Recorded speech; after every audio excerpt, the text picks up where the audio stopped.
You found the skeleton. How would you tell it's a dinosaur? You personally, how would you decide? Well, interesting question. I don't know. I'd have to do some research on that.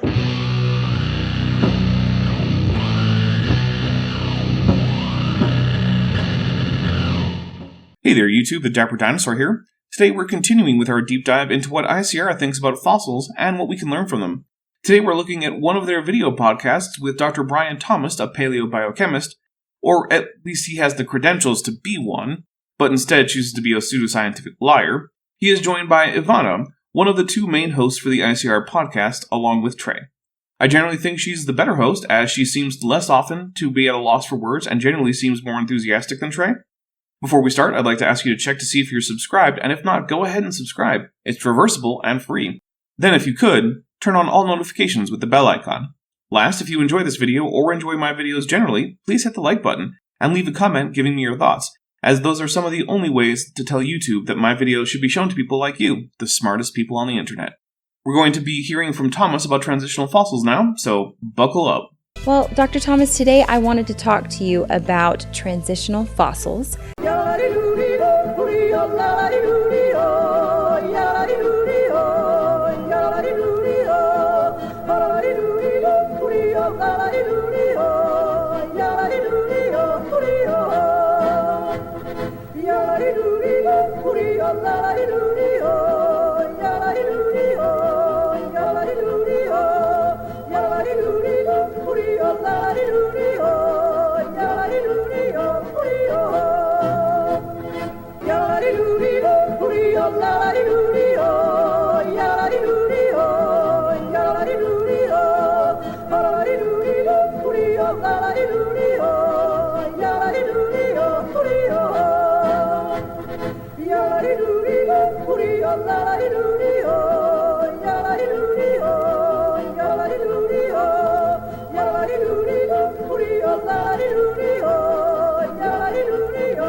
Come on, you knew it was coming. I think some of our audience might be familiar with that idea, but I know for you personally, you have a connection, especially to Archaeopteryx and how that relates to your story of understanding Christ and science. Could you explain that story with us?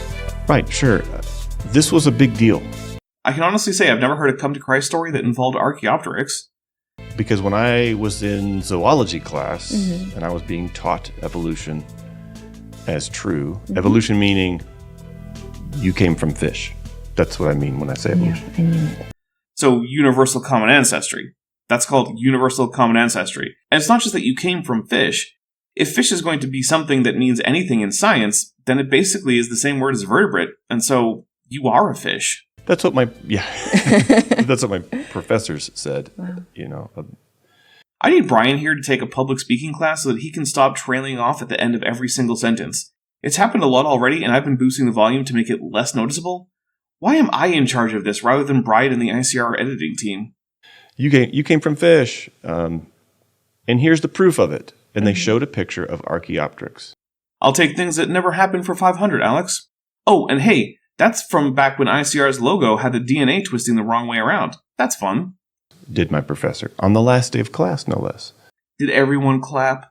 Saying, if you don't remember anything else, remember this fossil, because it's proof of evolution. It's a perfect transition between reptile and bird, because it's got reptile features and bird features all in one creature. It's an extinct bird with teeth in its beak and a few claws on its wings, and some extra bones in its tail, extra, whatever that means. I mean, that the distal end of the tail is infused into a picostyle like in all crown birds. It also lacked an inverted hallux like modern birds have. It also did not have a keeled sternum. Its wing fingers were separate and not fused like in all crown birds. It had no beak, and had a long maxilla and short premaxilla, unlike modern birds. Its thumb could not function as an alula or forewing, like in all modern birds. It still has a very clearly defined set of temporal fenestrae, unlike modern birds. Its upstroke wing muscles attached to the dorsal side of the animal rather than the ventral side with a pulley mechanism to redirect the force, like in modern birds. In short, this was absolutely not just another bird. Anyone saying that either doesn't know the first thing about bird anatomy or dinosaur anatomy, or is just lying to you. Even Alan Fiducia, one of the only paleoornithologists who still pretends that it's not a dinosaur, still thinks it's transitional, even if he often says it in a stupid way. And so these are supposedly reptilian features, or left over from its reptilian evolutionary history. Well, in one sense, since birds are reptiles, all bird traits are reptile traits, but that's being needlessly pedantic. Let's go into what it actually means to be a transitional, and we're going to start with some definitions. A crown group is the group of living organisms of a particular taxon, their most recent common ancestor, and all of its descendants. So, for example, crown birds includes all living birds and any bird that is extinct but is closer to some living birds than others. For example, moas are crown birds, but Ichthyornis is not, because Ichthyornis is equally related to all modern birds, and the common ancestor it shares with all modern birds is earlier than the common ancestor all birds share together. Instead, Ichthyornis is a stem bird, that is, an animal that is closer to birds than any other living organism, but is not within the crown group. Stem birds include pterosaurs, all non-crown bird dinosaurs, as well as a few groups from the Triassic that are neither pterosaurs nor dinosaurs. Okay, so we need to talk about plesiomorphies and apomorphies. Plesiomorphies can be thought of as the default condition for a group. For example, tetrapods have the pentadactyl limb, that is 5 fingers and 5 toes, as the plesiomorphic condition. Horses having only 1 toe or finger per limb have lost this condition. Similarly, having a post-anal tail that extends from the body wall is plesiomorphic for tetrapods. And both frogs and apes have lost this, at least as adults. An apomorphy is a derived trait that only a subset of a larger group shares in common. For example, a tricuspid molar is an apomorphy unique to apes, humans included. A 3-fingered hand is an apomorphy of Neotheropoda, including birds. Whether a trait is apomorphic or plesiomorphic depends on the group in question. For birds, a 3-fingered hand is plesiomorphic since that originated with a much wider group, the Neotheropods. Now we're ready to discuss a transitional species. A transitional species must be a stem member of a group under consideration that has some of the apomorphies of that group, but which retains some of the plesiomorphies of the larger group from which the later group is supposed to have evolved. So for Archaeopteryx, the medially placed hallux, the separate wing fingers, the long bony tail, the lack of a keel, the primitive shoulder muscle attachment, the long maxilla, the short premaxilla, the well-defined temporal fenestrae, and the teeth are all plesiomorphic of larger groups such as Dinosauria, Reptilia, or even just Tetrapoda. The feathers and flight capacity are plesiomorphic of Aviale, a group somewhat bigger than crown birds, but which includes crown birds. So is Archaeopteryx transitional? Yes, it is. Definitionally so. Is it the ancestor of modern birds? Absolutely not. Is it strong evidence for the common ancestry of birds and other dinosaurs, which was predicted even before it was found? Yes, it is. And I left that class persuaded that evolution has to be true because Archaeopteryx is a transitional form, a transition between reptile and bird. I mean, I don't think that one transition is definitive. It's a combination of the weight of all the evidence of which Archaeopteryx is part, but he came away with the right impression. Let's see how he lied to himself to screw that up. Exactly like what we would expect to see in the fossils if evolution is true, if we really did come from fish. And so that was the story. And then later, a friend of mine challenged me on that. I noticed that Thomas is carefully avoiding talking about his dogmatic beliefs about God or the Bible, which might have predisposed him to being less critical toward creationist propaganda and more critical toward science. You'd think that if he had not been a Christian, he'd be mentioning that, as Christians love a good crumb to Christ story. I suspect that's because he was already a very conservative Protestant Christian by this point. He challenged me to explain the details. Why would anyone think a sophomore biochem undergrad would be able to do that? Although, to be fair, a sophomore undergrad could usually pull apart any creationist arguments that fall within the domain of their major, so perhaps it's not as silly as I think. One of the questions that came up in our conversation, do all evolutionists believe that this particular fossil named Archaeopteryx, it's from Germany, do all of them believe that this was transitional? The answer is yes, and I will bet that Thomas is about to bring up Alan Fiducia and then lie about his position. And I looked into it and found that the answer was no. There were some evolutionary scientists who looked at it and said, no, it's just an extinct bird. Oh, he's not even going to tell us who. Well, given that Alan Fiducia is literally the only heterodox paleoornithologist that I've ever heard creationists cite, we'll talk about him anyway. Alan Fiducia is a once respected and actually talented paleoornithologist. Unfortunately, he has largely disgraced himself by making one of the most absurd arguments possible in his quest to show against all evidence that birds are not dinosaurs, and instead are derived from a separate but related line of archosaurs, for which there is no evidence apart from the birds themselves. He also thinks that more or less all Maniraptoran dinosaurs, like Therizinosaurs and Velociraptor, are in fact birds. Now, his use of the word bird is a bit loose, and he does not mean by it crown bird, but rather something closer to animals more closely related to crown birds than to pterosaurs or dinosaurs. But it's hard to pin down exactly because he is also notoriously reluctant to use standard taxonomic designations, still calling his alleged bird ancestors thecodonts, a now largely defunct term. His most famous work on Archaeopteryx is probably the 1993 paper Evidence from Claw Geometry Indicating Arboreal Habits of Archaeopteryx, published in the journal Science. In this paper, he argues, rather well, that Archaeopteryx had claw morphology that falls in with tree climbing and perching birds, and argues that the morphology is closer to perching birds, and he supports this with the idea that the big toe of Archaeopteryx is inverted like in most modern birds. It turns out that last point about the toe is false and was based on an artifact of the fossilization process, or a taphonomic accident. Now, he does call Archaeopteryx, quote, a bird in the modern sense in the conclusion, but he also notes, quote, it had not yet achieved the balance that is characteristic of modern birds, end quote, meaning that it did not have the morphology of modern birds, and the use of yet implies that birds would gain this feature, strongly implying that whatever Fiducia means by bird, he sees Archaeopteryx as at least somewhat transitional. But this is not his final word on Archaeopteryx. In the 2007 paper, Perspectives on Ornithology, Archaeopteryx 2000 so, Quo Vadis, Fiducia, along with Larry D. Martin and Sam Tarsitano, say, quote, today, dinosaur specialists typically view Archaeopteryx as a terrestrial predatory cursor, whereas most ornithologists see it as an arboreal, volant, albeit primitive, bird with reptilian features. Martin, 1991, Tarsitano, 1991, Fiducia, 1999, Fiducia et al., 2005, end quote. What does it mean to have primitive or plesiomorphic reptile features along with the features of a bird? Well, it makes it transitional. Indeed, this figure in the paper actually makes Archaeopteryx far more basal and a better transitional than usual. Most workers recover Archaeopteryx as basal to Confuciusornis, not basically all of Eumeniraptora as shown in this diagram. If anything, this indicates that Fiducia is a stronger proponent of the transitional nature of Archaeopteryx than normal. Now, someone might object that he doesn't use the phrase transitional fossils, and I would contend that if that's your argument, then you are not necessarily lying, because I don't want to use that word, but you are intentionally attempting to deceive people. At the risk of explaining a joke, if you say something has all the features of X, it's safe to conclude that you think that that thing is a member of the X category. Fiducia very clearly believes that Archaeopteryx has a mix of plesiomorphic reptilian traits and apomorphic avian traits. Since that's literally what a transitional form is, whether he uses the term or not, that's what he thinks it is. So who are these scientists who don't think Archaeopteryx is transitional, but who do accept evolution? Now, why would some say this is proof positive of evolution and it's the best example of a transitional form, whereas other evolutionists say, it's just a dead bird? They don't. Every time Fiducia emphasizes that it's a bird, as in his famous quote about it being a bird, a perching bird, he is doing this not to claim that it is not transitional, but that it is not a dinosaur. And he and his acolytes are the only ones I know of that creationists even pretend are suspicious of Archaeopteryx's transitional nature, which they're not. They, in their own papers, say that it has basal reptile traits, making it transitional. It's nothing to do with evolution. Said literally no paleontologist or paleoornithologist who isn't already a creationist. Thomas is just lying, and he's not telling you who he's talking about because that would make it easier to check.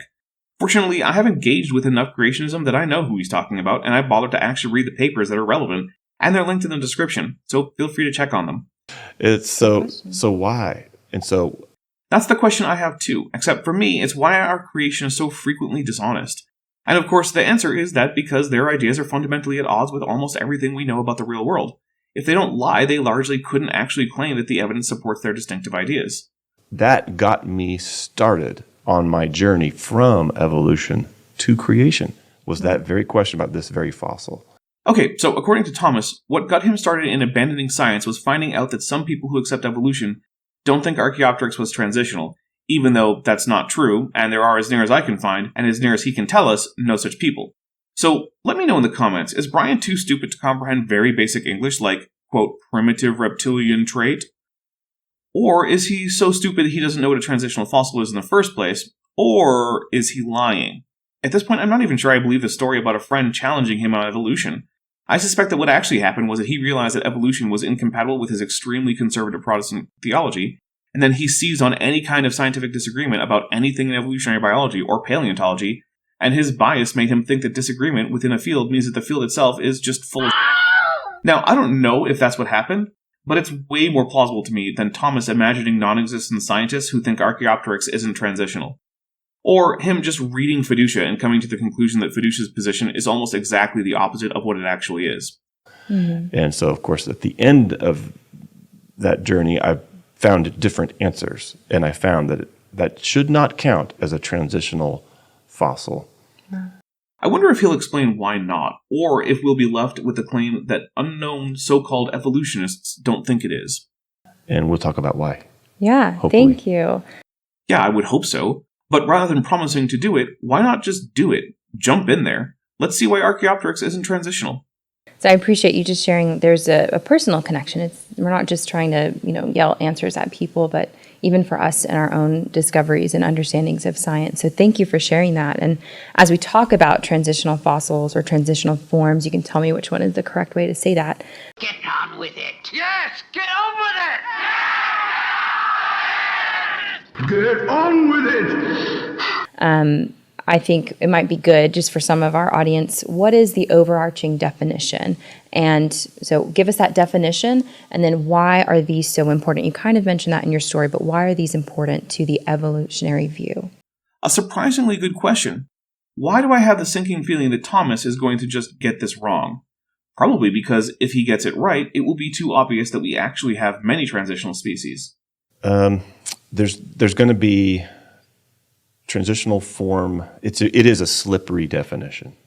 Not really, no. It's pretty basic. A transitional form, as I've said, is one which has some, but not all of the apomorphies of some later group, while retaining some of the plesiomorphies of an older group that contains the latter group that latter group has lost. That's the kind of definition that you should know after a few classes in evolutionary biology in undergrad. I find it hard to believe that Thomas doesn't know how to define a transitional fossil or a transitional form. One person might mean one thing when they say it in one sentence, Okay. but that same person might mean something different when they say the same phrase in the very next sentence or paragraph. Will he this time give us an example? I'm not holding my breath, but he didn't last time. You'd think that would be necessary, but I guess Thomas just thinks that if he says "trust me, bro" enough times, that we'll trust him. Unfortunately, the more someone relies on "trust me, bro" for their conclusions, the less you should trust those conclusions. And they don't even know that they're swapping definitions, Are they, though? It sure would be nice to hear what the definitions were and be given an example of someone equivocating between them. Has Brian Thomas ever heard of logic or argumentation? He's got the rhetorical style of a 4-year-old with a big vocabulary. And so that's a problem. Yeah, but so are the fortnightly raids of the Austrian countryside by dragons. Oh, wait, you think maybe that's not a problem? Do you realize how destructive one dragon can be? It's devastating every time it happens. Oh, you want a single example of a dragon raid in Austria or anywhere else? What are you, some kind of skeptic or atheist or something? You probably just want to sin. See how unconvincing it is when you just make up a problem and give no one a reason to think it has ever happened? Why Thomas thinks that is an effective tactic is a mystery to me, except that he knows that his target audience is already trusting of him and heavily biased towards his stated positions. This is content made to keep the conspiracy theorists who follow ICR brainwashed, not to convince new people of the conspiracy. Because yes, for young Earth creationism to be true, there would have to be a vast conspiracy to hide the facts from both the public and even the wider scientific community. That we need to overcome by asking, well, what do you mean by transitional form? A transitional form, as I've said, is one that has some but not all apomorphies of some later group while retaining some of the plesiomorphies of an older group that contains the latter group that the latter group lost. I'm getting a bit tired of repeating myself. Mm-hmm. So if you're asking me, what do I mean by transitional form? Which he literally just did. I'm going to try to explain what it ought to mean. In other words, I'm not going to use the real definition because that's inconvenient for me. So I'll make up a new one so that I can pretend that things that are transitional aren't, because of my idiosyncratic personal definition that's at odds with what scientists actually mean by the term. Creationists do this with the word fitness and the phrase beneficial mutation too. Because if they define fitness and beneficial mutation the way evolutionary biologists do, then it would be clear that beneficial mutations that increase fitness occur all the time in organisms. I'm not saying everyone uses it in this way, but here's what it ought to mean. Okay. It ought to mean, for evolution to have a transitional form, that means you have a body form, and it has features in this body form that are transitional between form A and the same feature on form B. It is generally considered poor form to repeat part of a word within its definition, so maybe this should be defined without the word transitional, since that's part of the question. In other words, think of your arms as your forelimbs, your front limbs. Okay. Okay, I'll think of my chair as a place to sit, and ice as frozen water, and trains as something America just doesn't really care about. Got it. So if I'm a reptile, I got to go from walking around on my front legs. Now I got to transition to bird. Well, they don't walk around on their front limbs. They turn them into wings. So I got to turn my front limbs into wings. Swing time! Okay, so let's start with the basal archosauromorphs like Euparkeria that are hind limb dominant and are at least facultative bipeds. In that, while they may spend time on all fours, they can rear up and move bipedally. In the case of Euparkeria, it was probably running on only the rear legs. Then we can get to basal dinosauromorphs like Lagosuchus. Here we have an obligate biped. Now in Coelurosauria, we start getting animals with larger forelimbs, like Aorun. Within Maniraptora, we find dinosaurs like Deinonychus that had arms with feather attachment points on the ulna and digit 2 of the hand, like in birds. But Deinonychus couldn't fly and was using these feathers for balance, display, thermoregulation, and brooding, and it had a semilunate carpal that allowed its arms to fold like a bird's wing.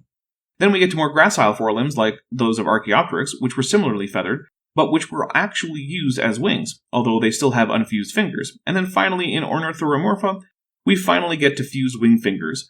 But still, we're not at modern bird wings until the Alulavians, an even more derived group that use their thumbs like modern birds as a way to decrease stall speed so that they could land at lower speeds, which is much safer than landing at high speeds. Okay. So the transitional form between reptile and bird ought to have a fwing. Called it, but no, the foot evolved into an arm before a wing. Dinosaurs are basally bipedal, and the entire lineage leading towards aves is bipedal.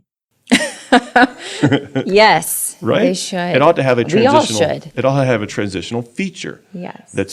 That's not quite legs anymore, but Yeah. not quite yet wings. Yep, they're called arms, and nearly all dinosaurs have them. So by this definition, almost every dinosaur is a transitional form between reptiles and birds. That's a lot more transitions than I'd normally say that there are, but I guess if Dr. Thomas wants to be very generous and give a definition that would mean that we have thousands of transitional forms between reptiles and birds, I'll take that win. Right? Okay. So that's what we're looking for. Yeah. And it turns out every transitional form that's proposed as a transitional form doesn't even have a legit transitional feature. Archaeopteryx has exactly what he's looking for. The wings of Archaeopteryx are a far cry from those of crown birds, and are morphologically almost identical to the forelimbs of other organisms that Thomas rejects as birds, like Velociraptor. I've made this point before in other videos, but it bears repeating. This is the skeleton of a Velociraptor, which Thomas says is 100% a dinosaur and not transitional. This is the skeleton of Archaeopteryx, which he says is 100% a bird and not transitional. And this is the skeleton of a modern bird, which he groups with Archaeopteryx as also a bird and not transitional. It's pretty obvious that Archaeopteryx has a skeleton far more like that of a Velociraptor than it does like that of a modern bird. It's not even close, and if we look at the wings that he says aren't transitional at all, they're clearly much closer to the non-wings of Velociraptor than to the modern bird wing. That's transitional even the way he wants. So the Archaeopteryx, for example, it had fully formed wings with flight feathers, feather impressions in the rock, and actually feather proteins there too, but that's a different topic. Yeah. Yes, but that were morphologically more similar to the arms of non-bird Maniraptoran dinosaurs than to the wings of modern birds.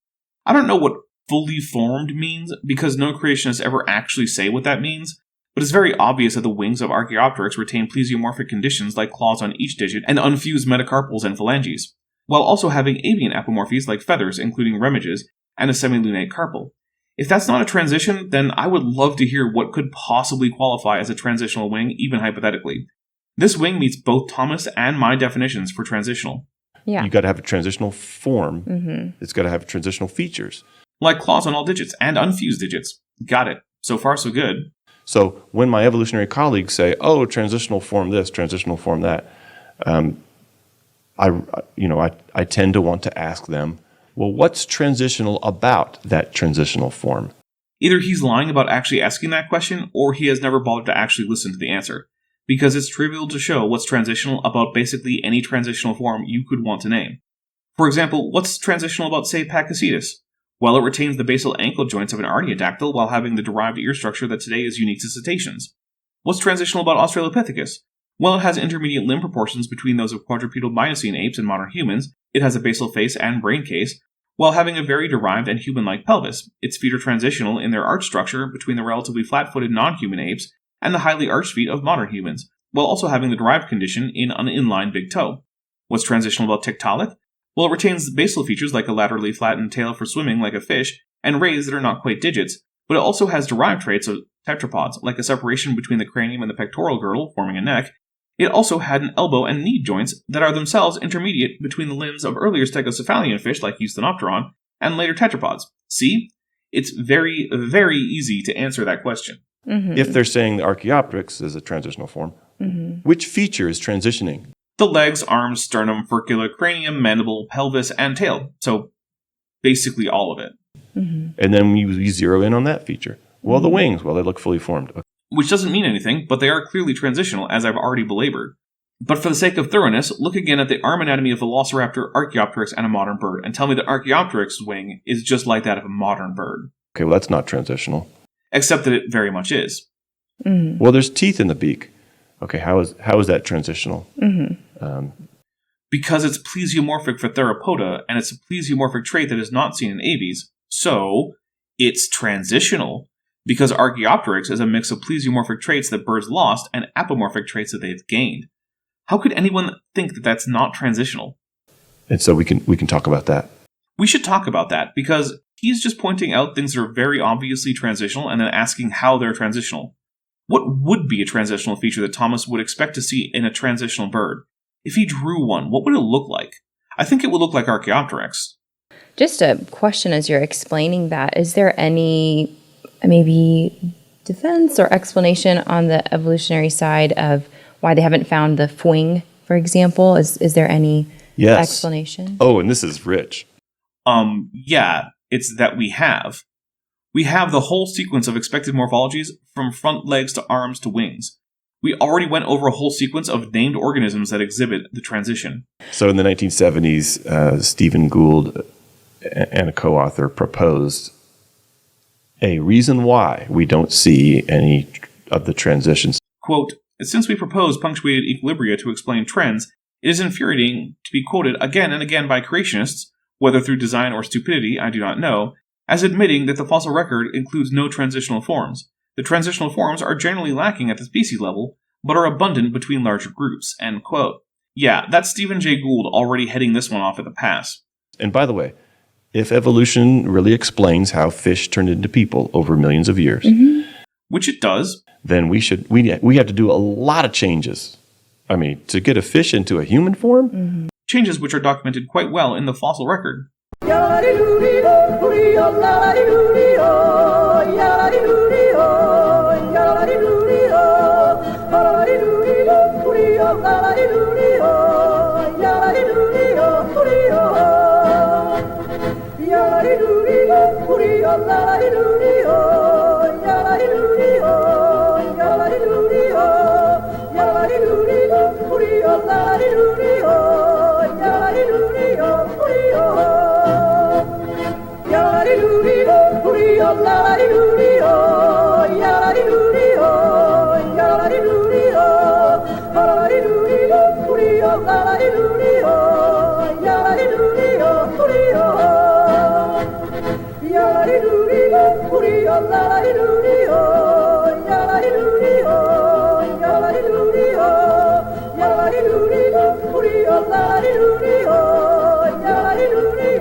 A lot of changes. Every bone has to be recrafted, reshaped. You got to grow new arms, new legs. You got to, all these. You got to figure out how to do hair. Biochemistry has to be different. Yes, that's kind of the point of evolution, change in populations of organisms over time. If it didn't require change, then we wouldn't really be talking about it. But evolution is the theory that explains how organisms change, so it does explain this, through the process of evolution, including mutations, selection, and drift. Most, therefore, of the fossils that supposedly trace our human ancestry back to some sort of fish, most of those fossils ought to have a transitional form. They are transitional forms. What does he even mean? With transitional features in them. Yeah, that's exactly what we have. Fin needs to become leg. Right, which is why Tiktaalik has a flag anatomy that is very similar to the fins of earlier stegocephalians like Eusthenopteron, but it also has elbow and wrist or knee and ankle joints more like those of Acanthostega and other early stem tetrapods. So we have that covered. So the evolutionary community, and especially Gould and colleague, got together and said, all right, this is a real problem. No, they didn't, because the evolution of higher order taxa, like between families or orders, wasn't at all mysterious or lacking fossils even then. But what was lacking was fossils at the level of species. We didn't have great evidence of the transitionals between jackals and wolves. Essentially, the transitionals were lacking within what even creationists would call kinds, groups that young Earth creationists themselves would agree have common ancestry. Punctuated equilibrium, as proposed by Gould, was about going from the common ancestor of lions and tigers to lions and tigers, not going from worms to humans. That oddly does not present a problem in terms of so-called missing links. We have more than enough links there.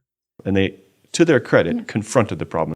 Yes, they confronted the problem of a paucity of species-level transitions. There was no problem of a lack of transitionals at higher levels in taxonomy, so they're not confronting the problem as Thomas is framing it. He's being dishonest not just about the conclusions reached, but about the very problem that was facing scientists in the first place. This isn't just any dishonesty. This is advanced dishonesty. And said, we expect to see most fossils transitional, but instead we see most fossils are fully formed, with all their features in place. Yeah. No, they didn't say that, because that still doesn't mean anything. Tiktaalik has an intermediate limb between the fin of a typical lobe-finned fish and that of a basal land-walking stem tetrapod. It still had fully formed flags. As though they were created.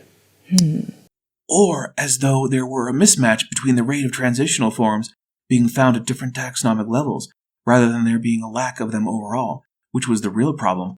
But if he admits that, it rather shows that he's not framing any of this with honesty, which isn't a good look. So I guess I understand why he's not doing that. But creation's not an option because we have a bias against God, and that doesn't sound scientific. So we're going to come up with punctuated equilibrium. It's not that there's a bias against God. Many paleontologists and evolutionary biologists are Christian or some other kind of theist. It's that we have overwhelming evidence for universal common ancestry overall, but the evidence for it in the fossil record is unevenly distributed in a systematic manner, which demands an explanation. So they proposed this. They made a phrase, and they said, okay, here's what happens. I feel like he'd also give a bad explanation for what punctuated equilibrium even is. Creatures reach a stable form, and then that's when they get fossilized. Possibly the worst way to explain it. So large populations take longer for alleles to fix because of the mathematics of population genetics. You can kind of think of it like putting a drop of food dye in a volume of water. It starts out in a small part of the water, but eventually, if left to its own, it will be evenly distributed. But how long that will take at a given temperature will depend on the total volume of the water. More volumes means it'll take longer to reach full dispersion of the dye. Similarly, a mutation, even a beneficial one, can only spread during reproductive events, and those take time. And the time it takes for such a mutation to reach saturation in a population is going to be at least partially dependent on how big that population is. Further, in order to become a numerous species, a species generally has to be fairly successful, which is to say that they need to be well adapted to their environment. Environments usually change more slowly than even large populations of organisms, and when they don't, it tends to cause a lot of extinctions. So the most numerous organisms throughout time are going to be those who are well adapted to an environment and thereby numerous, and are thereby slow to evolve. It also just so happens that the more numerous a population is, the more likely it is to have some of its members fossilized, since fossilization is essentially a chance event that is very rare. It's not that species always stabilize and form large populations and wait until then to fossilize, as if they were in control of fossilization. That's not how statistics works. And they undergo rapid spurts of evolution, during which time they have all these transitional features. Right. but that never gets fossilized. Right. It's like he's trying to be as wrong about this as possible. It's not that those large populations undergo rapid spurts of evolution. They basically can't because they're so large. Instead, when members of a numerous population find themselves separated in new environments, they now form a smaller population, which combined with the founder effect, which means that the smaller population is not likely completely representative of the genetic diversity of the parent population, leads to a rapid evolution of the smaller group, who after adapting to the new environment also can become numerous and likely to fossilize. But it is precisely while they are low in numbers and therefore evolving quickly that they are least likely to fossilize simply because there are not many of them. As a result, the fossil record will have a pattern of one species with a stable morphology, then two very similar species with stable morphologies, without much in the way of transition before them. Now, Gould also proposed other ideas like species selection, and most of these ideas have been completely rejected. All that's really left is the observation that low population species evolve faster, and that leads to a detectable taphonomic bias in our ability to find interspecific transitional forms. But at higher levels in taxonomy, the transitional forms often themselves become quite successful in various environments and at various times, and so they are just as likely as anything else to fossilize. Which is why we can find a smooth transition from a Cambrian worm all the way to a human without any gigantic morphological leaps. So how convenient. Yeah. Yeah, math is often convenient. That's sort of why humans invented it. Of course, he thinks that this is convenient in that he's pretending that this solves a different problem that he wishes paleontology had, but that it did not have at the time, and that it has even less now. So they built a history that that insulates their view from the lack of evidence for their view. The thing that Brian is ignoring is that this pattern that they are addressing is just as much a problem for young Earth creationists as it is for anyone else. They also think that very similar species below the family level typically have common ancestry, and that therefore transitional forms between them existed, and yet we generally do not have fossil evidence for such transitions. The reason we don't have them is the same for both evolution and creationism. They're less likely to fossilize for the same basic reasons. The difference between the expectations of young Earth creationism and science when it comes to transitional fossils is whether we should expect transitional fossils at higher taxonomic levels. Evolution says we should. Creationism says that we should not. We find them. Therefore, we have found evidence for evolution and against creationism.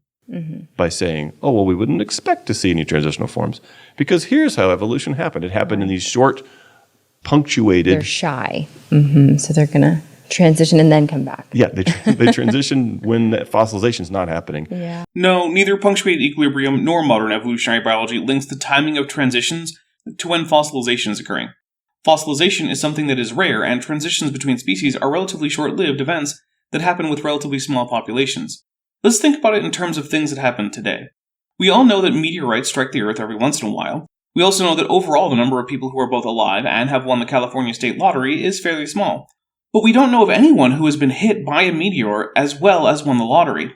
Now, is this because meteors avoid lottery winners, or because lotteries are only held when the winners will be safe from meteor strikes? No, it's not. It's just that these two rare events are even less likely to coincide.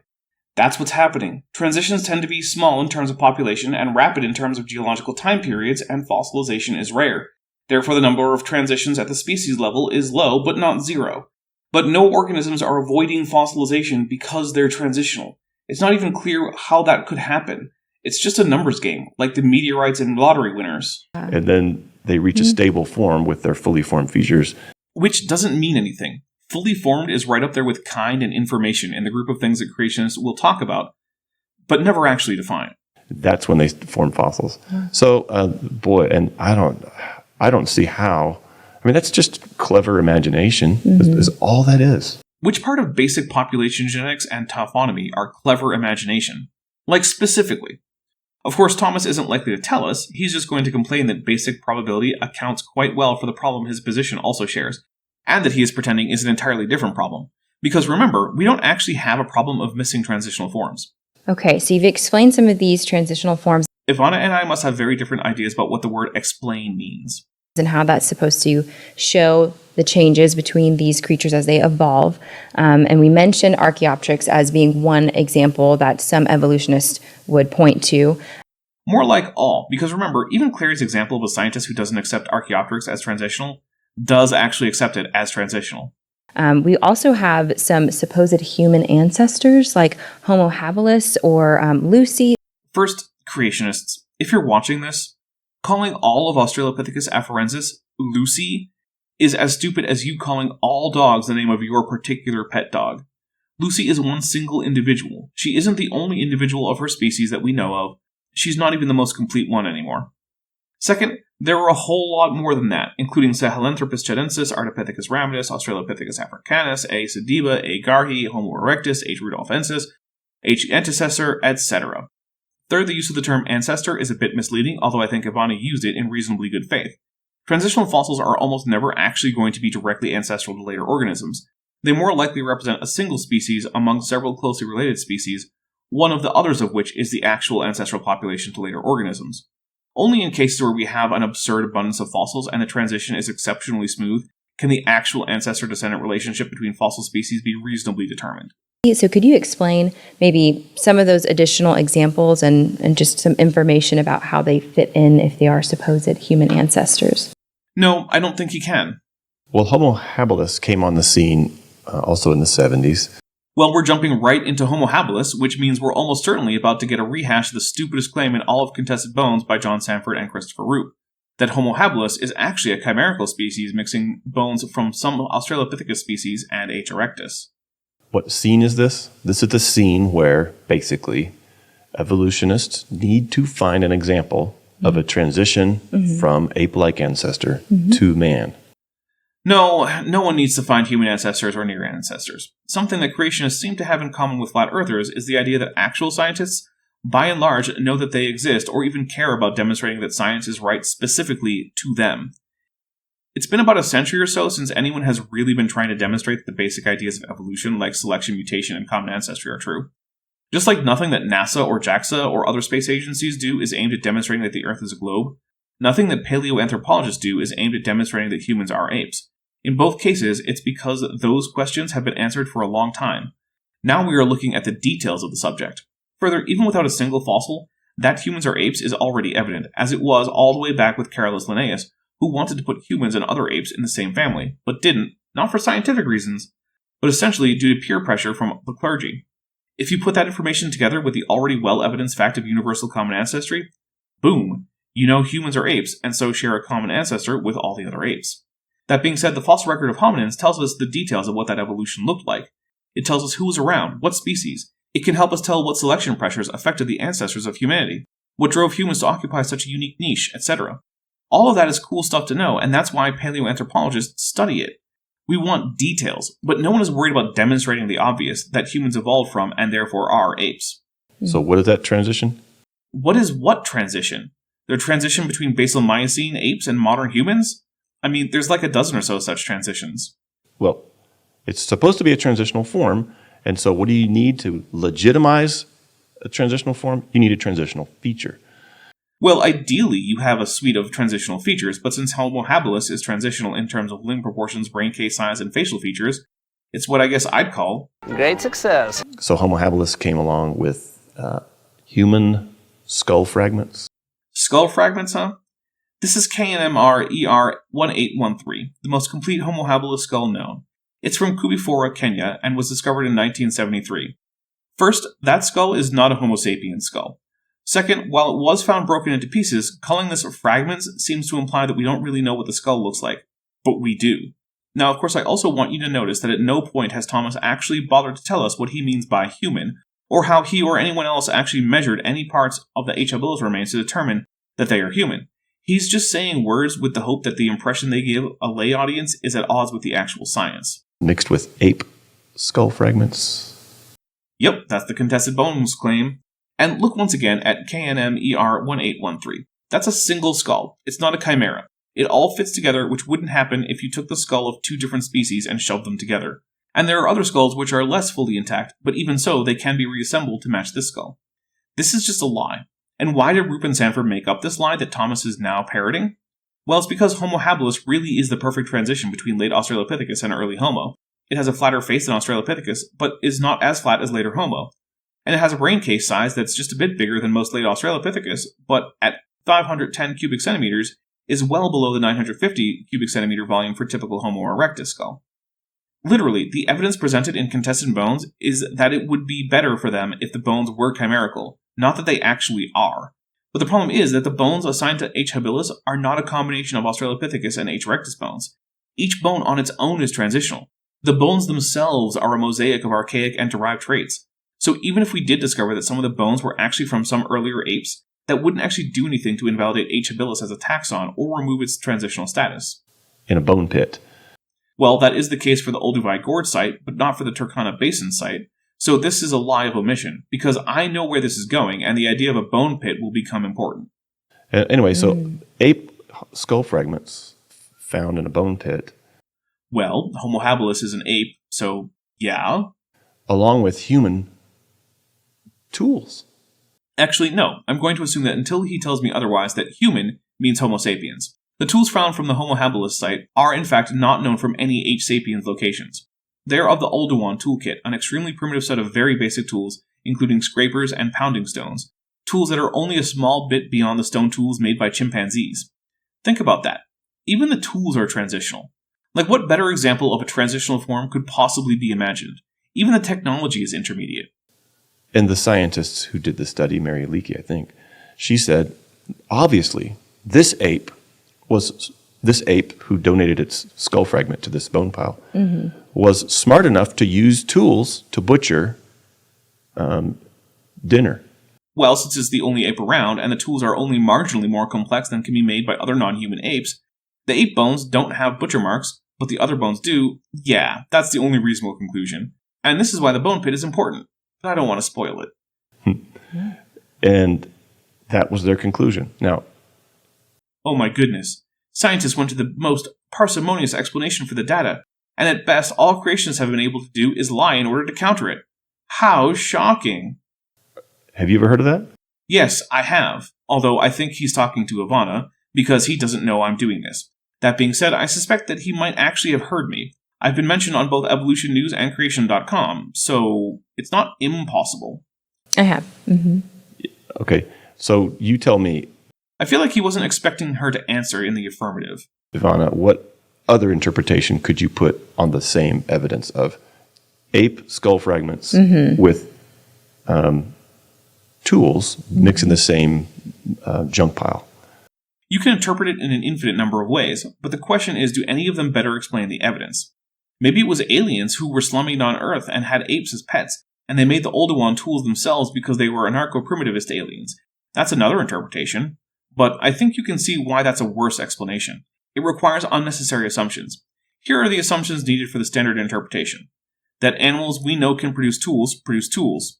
That's basically it.